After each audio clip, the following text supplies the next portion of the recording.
Welcome to the Engineering, Emotions, and Energy Podcast, where you can relax, recharge, and reconnect. And now, your host, Justin Wink. Today, I'm talking about celebrating growth.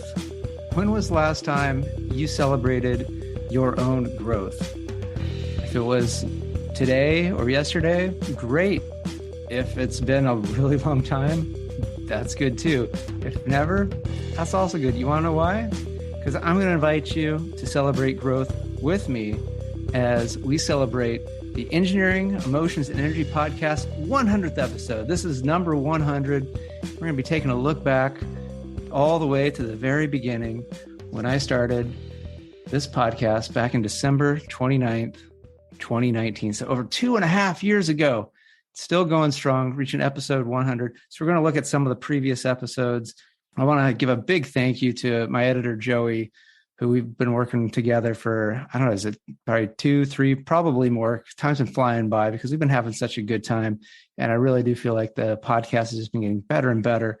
And he's helped a lot in going through our most loved episodes, including the first episode I ever released, and finding some gems of a clip so that we're going to share. I'm going to give you my feedback and talk about how I've seen the podcast and myself grow, and how I'm excited to share even more with you in the next 2.5 years and do another 100 and make it to episode 200 and beyond.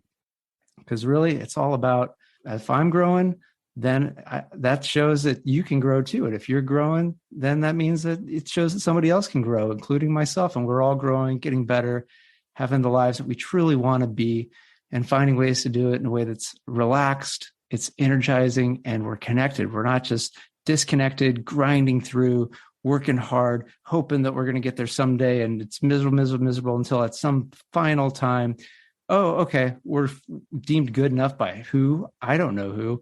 And we're going to enjoy it. So relax, enjoy. You're going to learn a lot in this episode because we're going to be revisiting topics. And we're also going to be sharing this time, this space together, and we're going to be growing. Even where I'm recording this is just a testament to how much I've grown, because I know when I first started this podcast, I was in my little office in my house in the suburbs of Folsom, and I think I'd barely just given myself the ability to look out my window, because I had the habit of just staring at a wall. And I'm now looking out a window, but now I look out at the window and I see the beautiful ocean out in front of me. Earlier this week, I got to see some whales right out. There was one day when the whale was literally just doing laps right in front of me. It was just gorgeous. He's waving high with his fins. Could have been a she. I don't know. Beautiful, beautiful whale.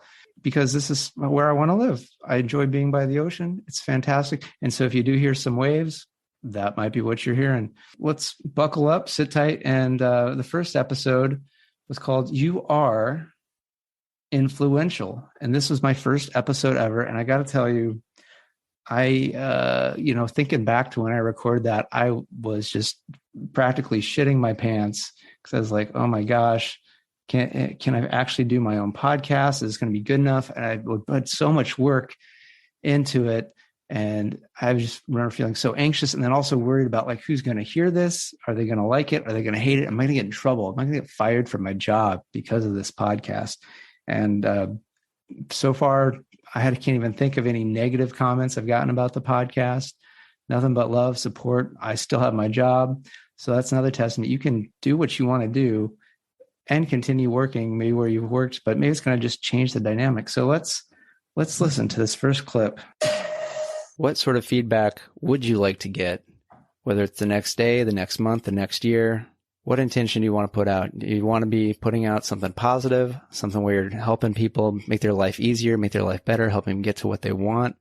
Because perhaps the most important person you're influencing whenever you're having an interaction, whether that's in person, on the phone, online, through some writing, or just how you hold your body, the most important person you're influencing really is yourself. Because the one person that's hearing all the shit you see, hear, say, emote is you.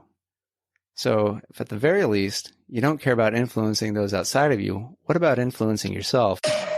Wow. Like, listening back to that, I can't help but think like, that's pretty fucking good. Like, that's solid. It sounds good, coherent. And the message, it's still true today as it was 2.5 years ago, that the most important person to influence is ourselves. Because really, it's our life, 100% responsibility. That's what I like to believe. And that's what one of the topics we've had on this podcast many times is that you're responsible. And so when you're responsible, hey, the most important person that you got to get on board with anything you want to do in this life is get yourself on board and get you to want to, do the new habit, let go of the old beliefs, be okay with taking a step and being in a new environment, getting out of your comfort zone. I continue to get out of my comfort zone in this podcast, like, bringing Joey on that was a little uncomfortable, putting out a message like, hey, anybody want to help with my podcast? And then having to take feedback. I mean, not having to, I'd gladly take Joey's feedback. Like, the guy's got so much experience in radio and with production. I'd be a fool not to listen. And I do believe that the show is better because of it. Yet it's not easy for someone to go, hey, there's some things you could be doing better. And he's awesome because I invite him to do it, and because he's just greatest guy. So, which is also a tip, is if there's something that you think somebody else could do better, wait for the invitation or ask for permission, because honestly, it's not easy. And if you're not wanting feedback or you're not ready, it's just not going to work out well. Moving on to the next episode, which is from 2020, a little bit further in. It's the 35th episode. And it's the guided I Love Myself meditation. So let's check this out. Let's see what this is, because I think I did have few episodes where I would actually share very helpful practices. And I know those have been really well received and very useful. And this is the most popular one because I'm guessing because it's one of the most simple. So let's take a listen and see what that was all about. What if you don't believe that you love yourself? Doesn't matter. Your role is to lay down the pathways, brick upon brick, reinforce the connections between the neurons. The mind already has a strong wiring for love. The body knows it as well. It knows that love nurtures, that love is gentle, that love is accepting. It knows that love heals. Your job is not to do any of these. Your job is purely to love yourself. Make it your single-minded focus. The mind and the body will respond automatically. They don't have a choice. Here's the best part, one that makes me smile as I read this to you. As you love yourself, life loves you back. I don't think it has a choice either. I can't explain how it works, but I know it to be true. When you find yourself using the word magical to describe your life, you'll know what I'm talking about. So I know I was 100% reading from the book that inspired me to record this meditation. It's called Love Yourself Like Your Life Depends on It. I don't recall the author. I'm sure you can find it. I think his first name is like Kamal or something. It's one of those I always kind of go like, oh, I always forget the name of this author. And so I always forget the name of this author. So there's an example of me not influencing myself as well as I could, because I'm just influencing myself to continue to forget this author's name. Yet I just haven't put a lot of energy into it. I'm sure if it became important to me, I could remember his name whenever I want to. But Love Yourself Like Your Life Depends on It is the book that I am reading from. And it just is still a beautiful, beautiful passage. And I'm also kind of like, I'm a pretty decent reader. I'm pretty engaged because often I think like, oh, it's going to be so boring if I read something. I better not read something. So I'm like, okay, maybe I should pull some quotes in and read some stuff every now and then on the show. I think it could really add some spice and some quality. So that was the guided I Love Myself meditation. Do encourage you to go to the episode. The links are in the show notes, so you can easily go back, revisit, and make this even more downloaded episode, because it really is a very powerful, very simple practice. And that's what I'm all about, is finding things that even if you've never meditated before, you don't even want to meditate. I am usually trying to avoid using the term meditation, because really what matters is the results. And there's lots of ways to get the results. And so find these techniques, these abilities, these ways to connect to where you are to get you to where you want to be as quickly and effectively as possible. And if you're not interested in that, then this probably isn't the show for you, and you probably stopped listening long ago. If it is for you, then this show and a lot of the other stuff I've got coming out, it's going to be stuff you're going to love. Moving on to the third episode that we're going to be highlighting from is this one.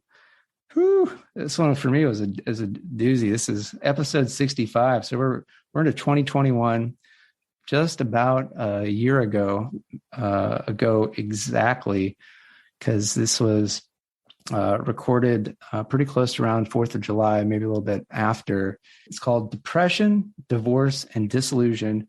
And I was recording this in a hotel room just about a mile from my house that I owned, but I had put up to rent out through Airbnb because I had gotten completely separated. So I was the only one in that house. I just couldn't be there anymore. It was a huge 5-bedroom house, which I've since sold. I wasn't ready to sell it just yet. I just knew I couldn't be there. So I was going to Airbnb it out. So I had it completely made over to, it ended up being almost being like in a hotel.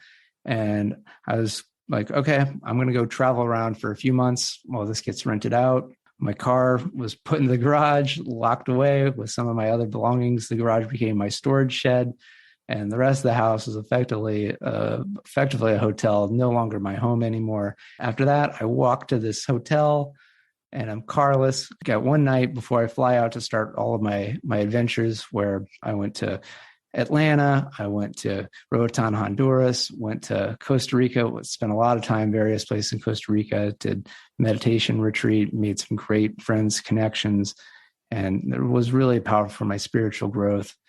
And then eventually came back to California mid-September. And I remember being in that hotel. I took a really hot, relaxing bath, and just I had this clarity, and I knew, I'm like, I got to record this. I got to share what is on me. And it was, what's here. In some ways, going back to an environment where you had a challenge is a test of how well the learnings, the growth is, right? It's real easy to be serene and peaceful out in a cave somewhere, right? Can we stay serene and peaceful in the thick of things? When the emotions come up, how do we respond? Do we go with the emotion, or do we go with what we've practiced? Oh man, I can still like detect the pain and the hurt in my voice as I listen to that clip. And there's definitely some messages in that I think are still resonating. And there's even more amazing stuff that I know in that episode. So it would encourage you, if you hadn't heard it, to listen to the whole thing. Yeah, from that clip, just this idea of, if you're just all by yourself the entire time, how do you really know if you've grown, if you've evolved? So there's something to going and being around other people, being in the environment, things like that. Yet I feel one thing that I would tweak a little bit is that sometimes a sign of growth is no longer putting yourself in horrible situations, because just that habit of, I'm someone just deserves to get shit on, to just have people that treat me bad, be in an environment that just doesn't work for me for whatever reason. Just maybe it's, you find it ugly, maybe it's literally poisoning you with chemicals in it, whatever it is, that it can be a real sign of growth to go, nope, that environment is no longer for me. I'm going to try a different environment that maybe fits me a little bit better. And so there is a little bit of nuance to this concept of not just staying all by yourself, although there are really great learnings that can be had going into isolation. So for periods of time, being isolated or being in environments that are extremely well controlled really allow for some profound depth, because you don't have to worry about what might be going on around you.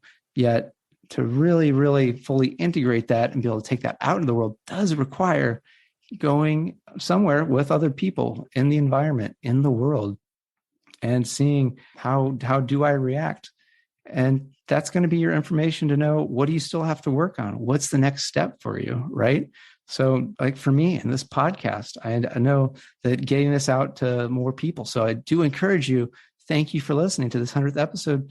Do please share this. I want to get more people out there listening Not for me. It doesn't really matter. What matters is that more people are getting the message of relaxing, reconnecting, recharging. Too many people are just on that hamster wheel, just working hard, working hard, working hard. And you're thinking like, oh, someday I'll be good enough. I'll be good enough and I'll get to have a life that I want. It's not going to happen. And maybe you've been one of these people, maybe you still are, or maybe you work with these people. And it's challenging. It's challenging if it's you in the state, and it's challenging to work with people in the state. And I want to be working with people that are feeling great. They're calm. They're at peace. They know what matters to them, and they're able to listen and they're able to communicate. I want a world of people like this. And so that's why I want you to share this episode with as many people.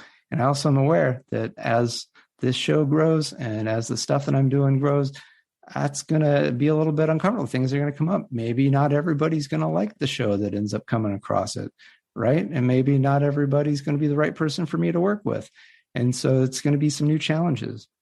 And that's going to identify my next points of growth. And so for you as well, as you expand out, get out of the comfort zone, that's how you're going to know what do you still need to work on. And that's great. That's great, because a lot of life really is choice. Life is growth. Life is change. So the more we can embrace that, the more we can enjoy the great beauty, the great enjoyment. It's really been quite the journey going through these podcasts over the years. Yet there's one more treat that's coming up, and we haven't talked about any of the interview episodes, because I know it's been a while, because I've been doing just one-on-one, just you and me, baby. Let's just enjoy us. Nobody else has to know. This is just our time, our little secret. It's okay. Shh. Yeah, it's hey, yeah. You want to have the candles on while listening to the podcast? Yeah, you want to play some nice, calm music? That's okay, because it's just us. But sometimes we do like to, mix it up, get a little threesome. A little you, me, and a guest. Why not? Like just a little bit extra to the party.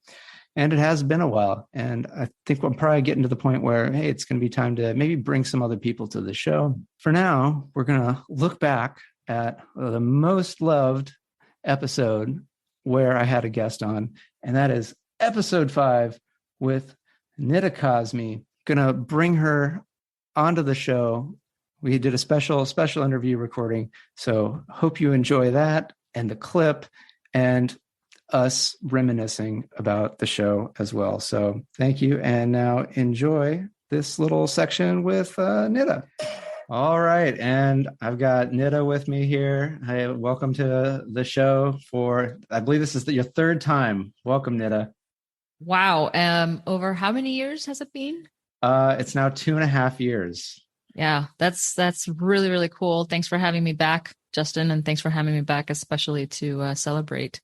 Yeah, because still you are one of the top downloaded episodes after all this time. And you were from episode 5, which I think I don't have the exact, but it must have been January or February of 2020. Oh, wow. Which is kind of wild to think, like right pre-pandemic lockdown silliness. Yeah. I can't imagine why I would be one of the top, except for my mixer must be really good. Make me sound really good.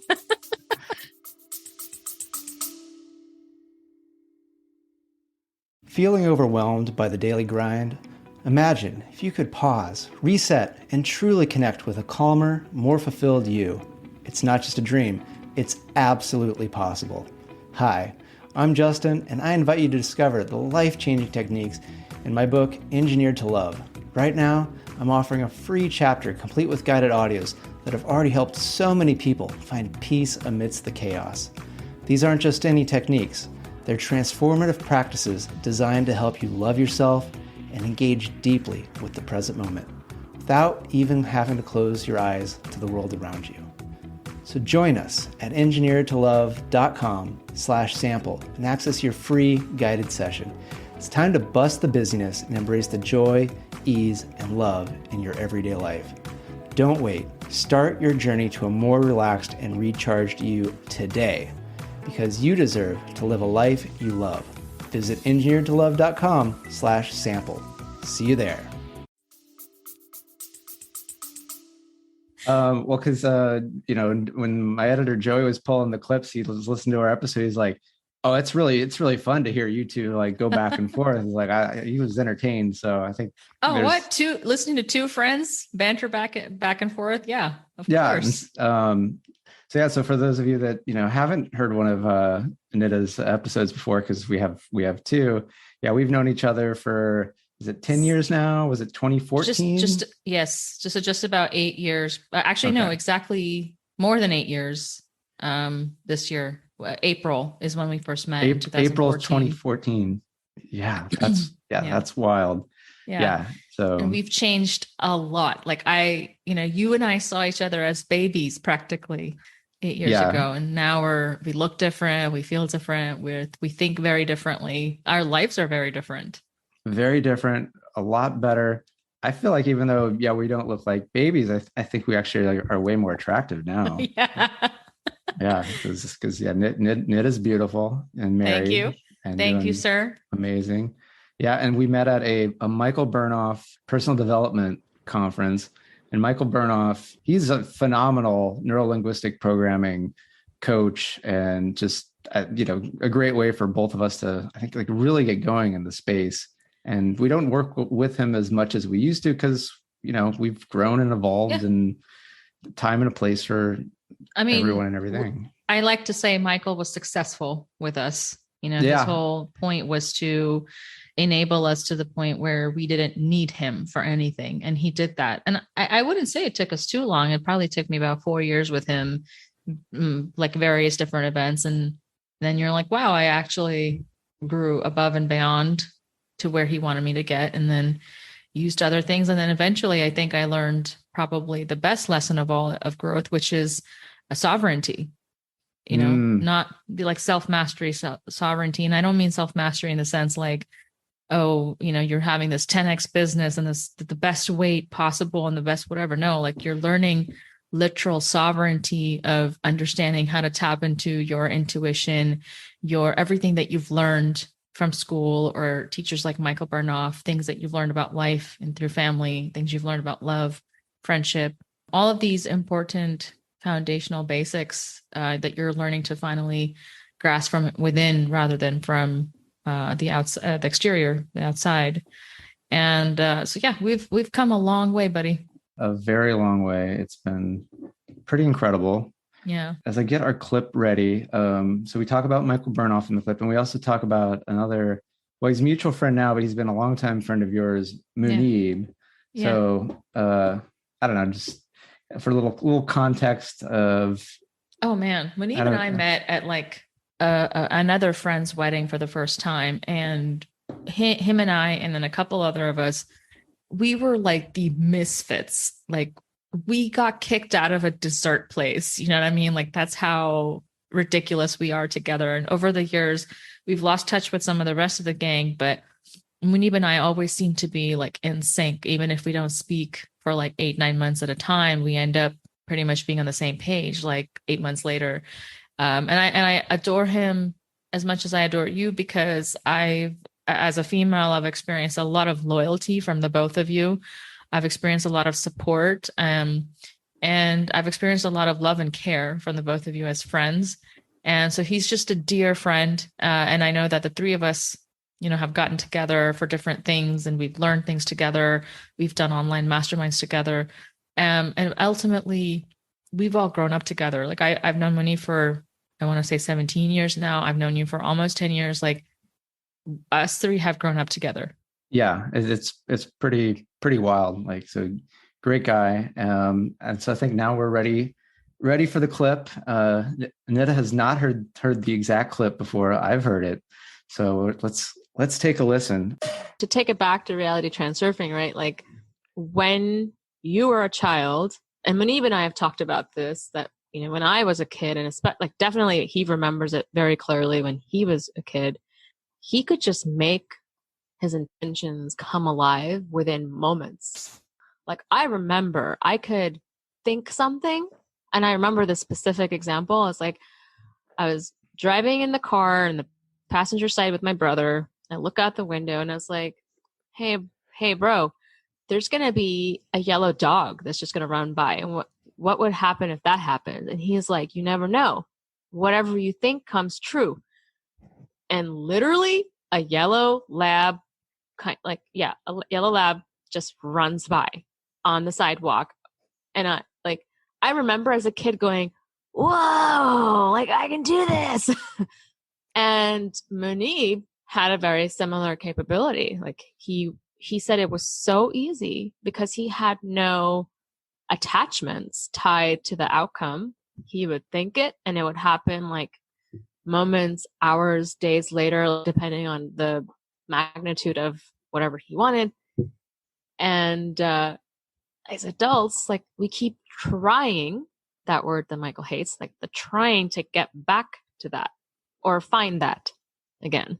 Yeah. Master Yoda, I believe, also hated the term try. There's no try, there's only do, I believe, is for those Star Wars fans. And what I find really interesting is that when you're saying that is, I'm thinking back to being a kid. There's just, this will happen, but there's no, well, it'll happen in this way. Whereas, if we take the program manager hat on it, it's like, well, how many people are going to be around when the dog is there, and how long, and what's the schedule of the dog running into the scene? And there ends up being coming up with so much of how it happens that even if it happens, but if it didn't happen in the exact way, did it even really happen? And that's kind of how I know I often think, and I believe a lot of other adults get into that habit of like, well, it has to. But when you're a kid, you don't know how stuff happens, so you can't have this preconceived notion of how it should happen. You just go, it'll happen. And then as you were talking about how Munib was like, yeah, maybe it took an hour, maybe it took a minute, maybe it took a week or an entire month. It eventually happened. Whereas I know for myself, I get fucking impatient. I want it now, or I want it when I put it on the calendar. All right, Nina, I saw you making some faces because we're the two of us are in video. We're not going to be sharing this video, but yeah, what's coming up for you as you listen back, almost 2.5 years ago? Well, that concept still holds true, and I think one of the things that I was thinking as you were describing, how as adults we complicate the ask. One of the core things we also ask is, but why should the yellow dog be running across the sidewalk? Like as if it matters, and as adults, we question, like, do I deserve, if you're asking for something that you think is big, do I deserve this thing? And should I, and why? And then what will happen? And it's just like this complex thing that I think is also imposed upon by subculture of guilt from, various reasons, whether religion or society, culture, whatever the case is. And I think I've learned to just say, who cares? Like, what if the universe is infinite? There's enough for plenty, not just enough, but plenty for everybody. But we've got to try and start asking. I think the only part that I might still struggle with is like, I don't think that there's a whole lot that I want for anymore, which is a stark difference from like who we were when we first met 8 years ago, or when I met Munib 15 years ago. Like we have so much that we now think differently, that our asks are more geared towards, when I get this, how many more people will it help? Or just like wishing for somebody else's happiness. And those things, ironically, that happen actually faster than when you're asking for something for yourself. As you can see, my brain's already like vomiting out a whole bunch of thought behind it, right? When you're kids, just like go for it. And I still say that, like, just do it, like Nike. Well, there's the just do it, but it's, well, who's doing the doing? And when you're a kid, it really is the most pure form of quote unquote you is doing stuff, where it's just doing it for the sake of doing it. Whereas going back to like adult, it's with all that shit put on, that's being done sometimes often to the detriment of the core you. And sometimes it might even look like, oh, it's a good thing. Like, oh, I'm just like the Nike thing. Like, oh, I'm just going to go do a marathon. Yeah. And destroy your body in the process by putting a bunch of like shit process stuff into you to juice up your body enough as you destroy it, pounding mile after mile of pavement in a natural way. Not to say that there is not healthy ways and beneficial ways of doing a marathon. Just probably most people don't go about it that way. But, it's just do it. Well, I'm talking more about like just like the putting an intention out there, not like doing an action. So it's like if you're asking for the big mansion, the Lambo, the yacht, the whatever, the next job. I mean, I will go back and I'll also add that it's really coincidental that you pull up this clip and it's talking about reality transurfing because we've gone through two separate sessions that are God knows weeks and weeks and weeks long where we've studied RT chapter by chapter, and I've used it a lot. I've implemented a lot of it and really benefited. And now I'm actually going right back to RT. Like I'm actually diving deeper. I'm taking specialized courses. I'm talking with someone who's literally studied with Vadim Zeland.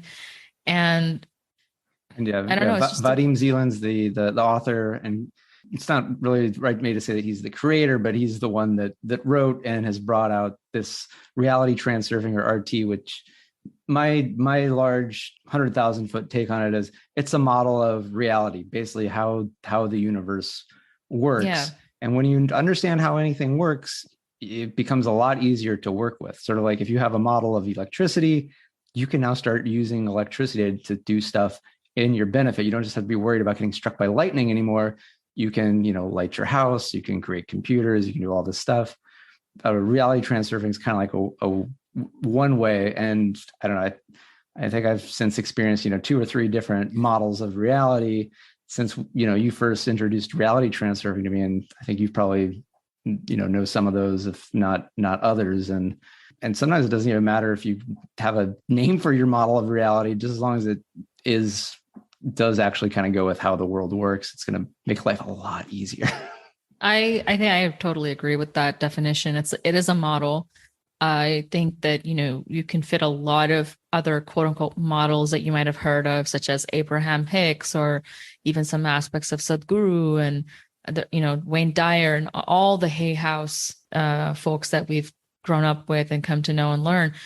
For me, it was a much easier model to understand, though. So once a model is easier to understand, you're like, oh my God, this is so simplistic and so easy. It's almost stupid easy. I think when I try to explain it to other people, it's not necessarily something that people get right away, because I think as humans, we want certain things to be more complicated. And sometimes we, including myself, like to make things more complicated. There are times when I just know I could apply the RT principle and I'm not doing it because I'm putting it off. I'm just being too lazy to do it.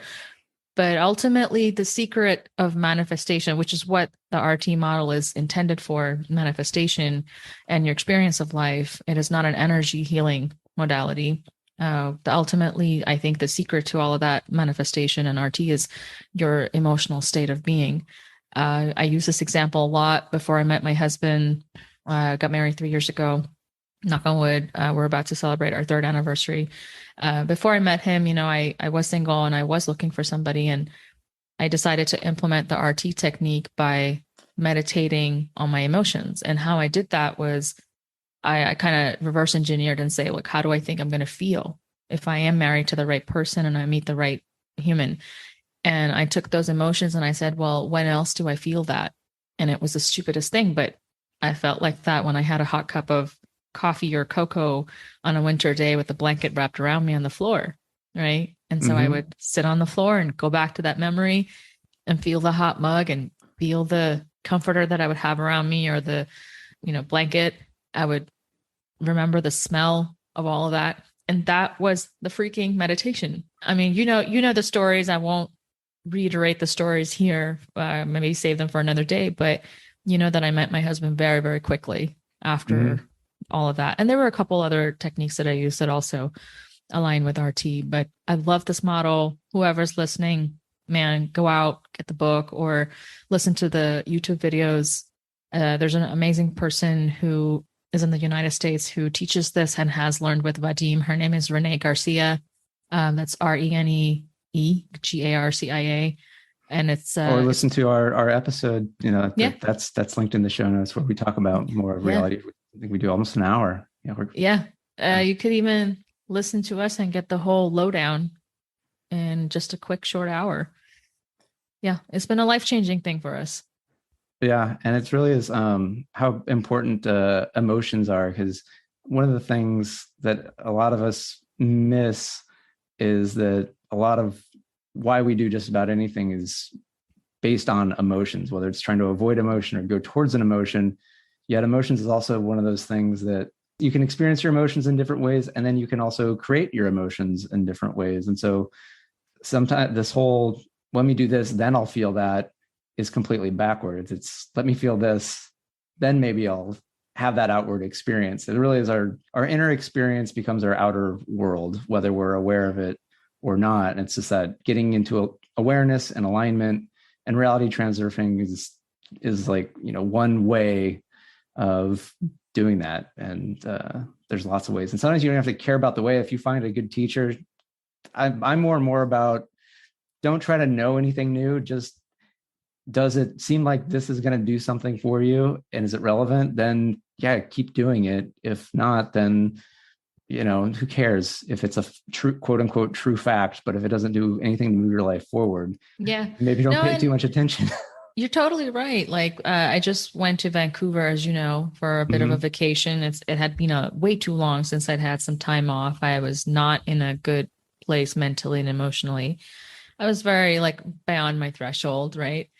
And I remember before leaving, logically thinking maybe I need to reach out to so-and-so coach, or maybe I need to reach out to so-and-so person for whatever session or coaching. And I get to Vancouver, which I picked very particularly for the amount of nature there and the temperatures there. And it took me no time, probably the first park that I walked into, I took off my shoes, walked barefoot. Can't really do that here in Texas.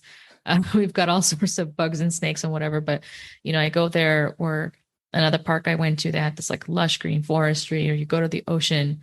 I mean, my mind just went blank. It just stopped thinking. It just automatically healed. I didn't need a coaching session. I didn't need Mother Nature is an amazing coach. Yeah. I won't swear on the show, but I swear to God. It is so true. Yeah. Very powerful. Yeah. More and more, I'm more and more aware of how powerful it is, and been doing a lot better at, because where I am, I can see nature just outside my window. I have a view of the ocean, but also within 4 miles of me, there's countless amazing hikes, and it's been really healing and really calming. For the longest time, I was like, yeah, whatever, I'll get to that eventually. And it's like, how helpful can it be? And it's incredibly powerful and helpful. And I think one of the reasons is because we're made up of the earth, we're made up of nature. And so it really is like, if you have a mother that you actually can enjoy being around, that you find mothering and comforting and whatever, it's like going to that experience. It's like you're going to your earth mother, because we're made up of parts of the earth. I think there's a bit to that. The stillness from nature. It's just, I know the ocean isn't still necessarily, but there's an aspect of stillness though. Yeah. There's movement and stillness. Yeah. I know I went hiking to Lee Valley National Park, and that place is very, very special. It's just full of lush greenery, full of these huge fir and fern, fir trees and ferns on the ground, and this moss everywhere. And as we were walking around, even there's 3 of us, and we're chatting and we're taking photos and all of that stuff, you can't help but notice life. You're noticing the little new spruce buds that are coming out that are much more vivid, sharper green than the stuff that's been around for a while. You're noticing the little tiny white flowers that are popping out. You're noticing the mushrooms. You're noticing how the moss is grown over the tree stump, and where a tree has fallen, how life has grown around it. And that's the kind of stuff that we're missing out on sitting at home. But it's also the stuff that gets us away from all these thoughts that are creating some sort of obnoxious alternate realities in our minds of, I need a coach, and I have this problem, and I need to solve that problem. But yeah, I think it's made a strong case for me to move closer to where this kind of nature exists. Yeah, it's in some ways, it's like nature will sometimes it feels like it's downright conspiring. It might at times feel like against you, but ultimately it is for you to pay attention and to slow down.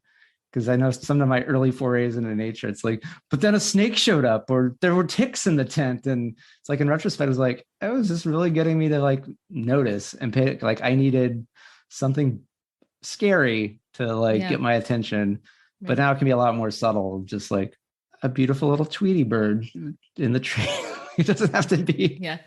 And, on this note, since we're celebrating growth on this episode, you and I have also, since the last episode that we did together, we've also learned an energy healing modality, which is theta healing. That's right. And I know you've learned a couple more things since then also, including some aspects of Qigong and some other things that I've joined along. We basically inspire each other to pick up something. And I think for anybody who's interested and seeking opportunities to learn, I would say RT and theta healing are a bang up combo.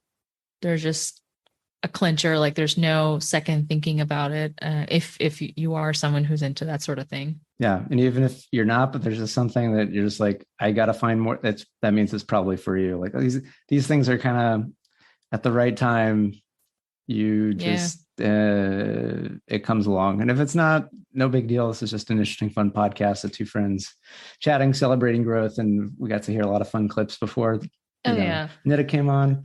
And maybe, in the future, it's the right time. Yeah. Cause the recent things for us, like 8 years ago, I definitely wouldn't have been ready for some of that stuff. And maybe Nita would have. I might have been ready for the energy healing, maybe for the energy healing, but I don't think I might have been ready for reality transurfing. And speaking of ready or not, if you look back in the last 8 years of the things that we've accomplished, I feel like when I think back to, 8 years ago and the things I wanted, some of the things I wrote down in our goals, like they're not really things I even care about anymore. They're not things that some of them are not things I ended up achieving. But when I look back, I'm like, they weren't things I truly wanted, because what I truly wanted, I got. Yeah. It was just almost like a sideshow thing. Yeah. That whole like make 10x million a year, and have this business and speak on the world stage and want. Like, in fact, I feel like with age, I'm like, I want to be as invisible as possible from the world stage, so to speak, because what you really care about is, now that I'm settled, now that I've gotten what I wanted, how can I help other people get what they need and what they want? So you're much more in the background coming up with solutions, or, maybe it's one person at a time. Sometimes it's 10 people.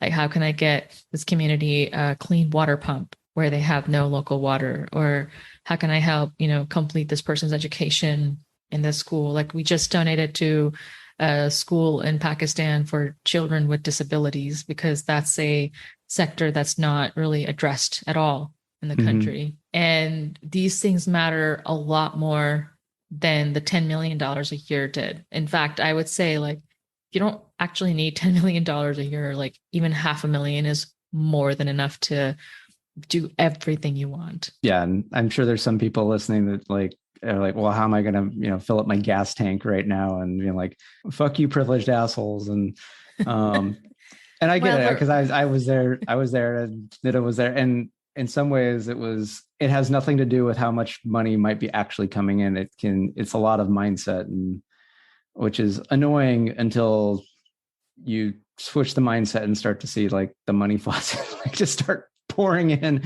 it's like, son of a bitch, all these assholes were right.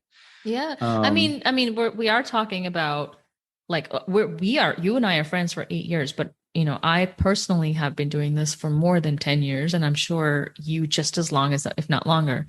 10 years ago, I couldn't go donate money to a school like this, but I did my help and care in different ways. And you also have to remember that you don't have to always be in a position of giving. You are allowed to be in a position of taking. It is a joy for the rest of us who have grown to give back to someone through teaching them, through supporting them, whether it's emotionally or financially. That is a cycle that I was a recipient of. I too was a taker. At some point, I had to be, right, to learn, to grow, to be taken care of. And it is now that we're at this point. I wasn't here until, like, I would say 2-3 years ago. So I would take what we're saying with a grain of salt, that not everything needs to be overstretched kind of goals, and you are totally allowed to be a taker. Yeah. And I think, looking back, I think a big part of our past was that we did get more and more comfortable receiving from others. Cause I look at, a lot of the coaches and mentors we worked with, and I still feel like even though we each spent tens of thousands of dollars, I felt like ultimately I received way more than I ever gave. Yeah. And so it's like, if you're kind of listening, going like, how am I ever going to go like, okay, how can I just flip it and go like, well, how could I learn from, either Nida or Justin and get curious? Cause like either one of us, like we do love sharing, what we know, how we got here, and actually showing how it can be done even faster and easier than how we actually did it. Cause it's like, oh shit, why did it have to, it didn't have to be that rough. Well, I think the key to it is going back to the beginning of our episode from today is just this friendship. Having friends like each other makes a huge world of difference because they remind you that you're not crazy. They remind you of solutions that you might have learned and forgotten about. Like I always tell you, man, your reframes for me are like awesome, right? And there's times when I've helped you out, and there's times when we've helped each other out, and you keep going. And by no means does it mean that we don't have problems. Like, man, we have had our fair share of problems. Oh, yeah. It's just how we react to it. Having what we have now that I didn't before comes with its very different set of problems. Like when you have more money, more things, you're planning for more and bigger and better. And that comes with a different set of responsibilities and challenges that you haven't faced before, and you have to learn to face. And you will be tested in your method of preferred test, whatever that is, through people, humans, relationships, or yourself, or your health, God forbid. Because it's like you might be saying like, I would love to have a friend like Justin or Nida has, but I mostly have a bunch of asshole friends. You might even, the way I would say go about, getting a better quality friend is first, well, what are the qualities of that friend? Be really clear. And then going back to how Nida met her husband, what does it feel like to have that friend? It probably feels comforting and that, but then likely you're supported, and like rest in those feelings as often as possible. And you'll likely have an opportunity semi-magically of a new friend. Yet I'll caution you, the first person that shows up could just be another asshole. And part of the thing is to go like, no, thank you. This is not it. Exactly. And then usually, soon enough. But it might not be the first person. No, I agree. There's been so many times like now, or even then, like with the knowledge that I was gaining, you could see it, Justin, like where you were like, I want something. And then you were given something that looked like it was pretty close to what you just asked for. You're like, damn, that came really fast. But then you're like, nuh-uh, that may be even a 9 out of 10, but it ain't the 10 out of 10 I asked for. And that is your test to say no, so that you can get that 10 out of 10, like exactly the thing you asked for. And even then, when you get that 10 out of 10, like let's say you asked for a friend like so-and-so and you got it, you have to be prepared that they're not going to be around forever. They will fulfill a purpose and they will do it really well. And then they will exit and you might not love it. I mean, I feel like I have very, very few friends like Justin and Manib left in my life who have really, really just been there and hung on for so many years. But most of my friends have come and gone, or I've come and gone in their lives because we've grown out of it. Yeah, that's okay. There's seasons, there's times. Because it's been interesting. Like I've been meeting, new people lately, and sometimes people are like, oh, like who are your best friends? I'm like, well, I have my best friend from high school, and then after that, it's Nida. Yeah, and I'm like, it's fantastic. And then I have a couple other friends that I've met in the past year, honestly, year and a half, and I'm like, yeah, I'm feeling really good about because these are high quality people, and like. It's like, would it be nice if there was somebody from 20 years ago? It's like, could be, but I mean, they're still good people, but maybe.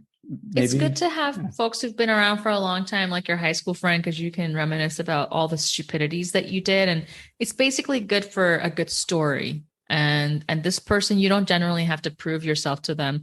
When you're making new friends, you are inherently subconsciously proving yourself to them. I'm a good person. I'm a good friend. I'm worthy to hang out with you and all of that. And they're doing the same thing with you. And then eventually you settle into that trust and comfort of knowing like, yeah, we're kind of there for each other. But even then, I always have it in the front of my mind that like, you cannot just follow along with something just because it's convenient. If the relationship isn't working out, you both have to part your ways. It's not fair to either person But it doesn't always have to be that way either. But it's a possibility. It's an option. Well, I know we were going to just try to like keep this like pretty short and sweet. And I think we've gone well past good that. Late. Yeah. So any last things before we wrap up? No, I think the one main lesson that I've learned this year is that there is nothing permanent about your life, your beliefs, your culture, your language. Whatever you hold dear is just here and now. That's it. So I would say be mindful of who you're holding on to these beliefs for and what cause you're holding on to these beliefs for, because the only thing that's permanent is impermanence, and your death is inevitable. So focus on what you can leave behind that would last a little bit longer than your decaying body in the ground. Like, it sounds a little morbid, but I mean it. You have to think back to hundreds and thousands of years ago and just see like what's lasted from then. Hardly any cultures or religions or languages. So those are not the things that are meaningful. What's meaningful is what you can do for the people here and now. Well said. Truth is not always the easiest thing yet. Yeah. It's there's a beauty to how it sort of punctuates a period. I'm very grateful for having you on, and it's been great to have you part of the growth story of the show and of my life, and also to get to see your growth story. And I'm excited to see where all of us continue to learn and evolve, and also those in the audience. Thank you for being with us up through episode 100, and excited for more and more. So yeah, that's it. Thank you, Nita. Thank you, everyone. Congratulations. And thank you. All right, and good day. Bye, guys. If you want to contact the show, email me at podcast@justinwink.com. That's Justin, WENCK. And find me on social media, Justin Wink, Ph.D. on Facebook, Instagram, LinkedIn, TikTok, and YouTube. And if you want ways so that you can relax, recharge, and reconnect, find the Tuesday 20 every Tuesday at 12:05 p.m. Pacific. It's only 20 minutes, and it's going to get you relaxed, recharged, and reconnected. It's on YouTube, and it's on Facebook. So looking forward to seeing you there.